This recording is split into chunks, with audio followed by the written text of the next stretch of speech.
Michelle with 2 L's, and I'm one half of Forceful Entertainment. Today I'm here to give you my thoughts, my review on Gladiator 2. Excuse the video sound quality, I'm out of town, and this was the best I could do. But I want to give my thoughts on Gladiator 2.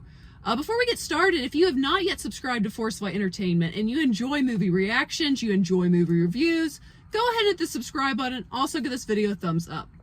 Okay, so I will say this. So our first video, Force of Light's first video, 2024, was Natalie and I reacting to 2000's Gladiator.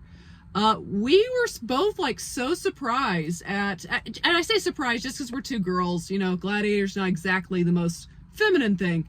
But we just were so surprised at what a great film it was. Such an incredible film, such great, well-written characters, fleshed out characters, a great story that's very compelling, very moving.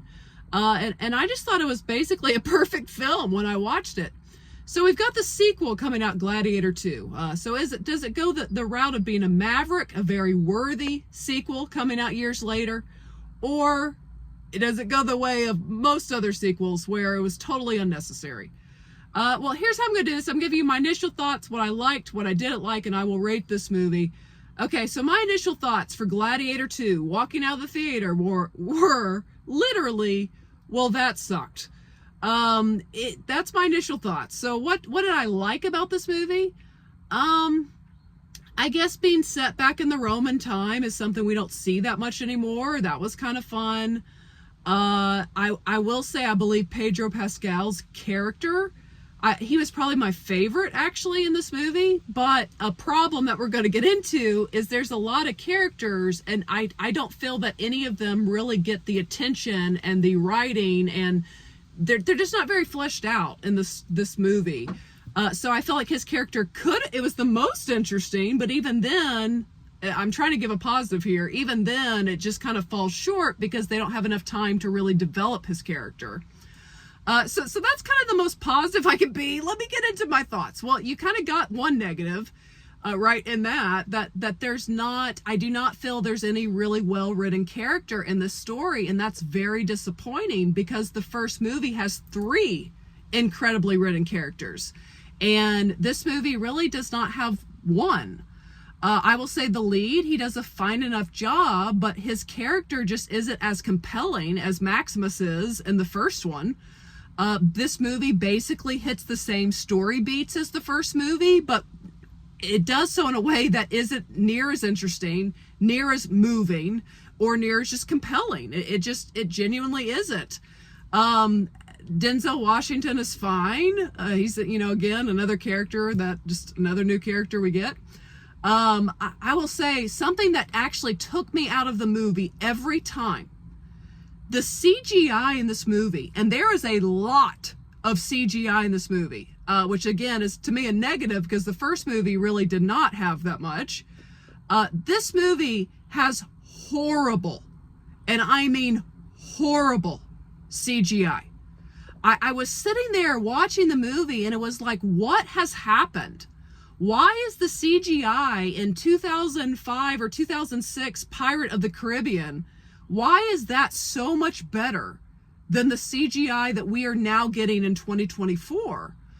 Without really spoiling anything, there's a scene where the lead character gets in a fight in a Coliseum with a monkey, and the CGI is so bad that like I couldn't buy the scene because you know he's not fighting anything. You know it's just a computer-generated monkey. And, you know, need I say anything else about the fact that there are sharks in the Coliseum? You know, I'll just leave that there. So the CGI genuinely took me out of the movie throughout this film.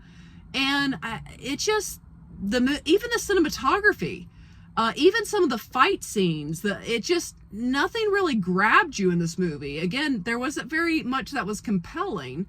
There were times I wasn't necessarily bored, but it just wasn't very entertaining. So, and you know, to answer his question from the first movie, no, I was not entertained. And again, something that could have been interesting was Pedro Pascal's character, but he just doesn't get enough time to develop. So do I think this movie is worthy of the first one? Oh gosh, no. This movie is it, and here's the thing: if this movie was by itself, maybe I wouldn't feel so critically as I do. I still think even then, at best, it's like very mid. But you can't help but compare it to the first one. And when you're comparing this movie to the first one, it sucks. Like, it's just not very good. It's kind of bad, actually, in comparison to that first movie. There's not a single acting performance that stands out to any of the main performances from the first one. Again, it's just kind of a repeat, but not as interesting. So that's kind of my thoughts on this movie. I don't have a lot of positive to say. In fact, I'm going to go see Wicked a second time to try to clean the palate of how bad Gladiator 2 was. But what are you guys' thoughts on Gladiator 2? Are you excited to see this movie? Did my review just burst that bubble? Are you planning on seeing? Have you seen it? I would recommend probably just skipping this one and watching the original again, if I'm being real with you. It's a way better movie. Just do that. That's kind of my recommendation. But share your thoughts below. And if you have not yet, go ahead and hit the subscribe button. Also, give this video a thumbs up. And as always, ladies and gentlemen, remember to be a force of light. All right, bye, guys.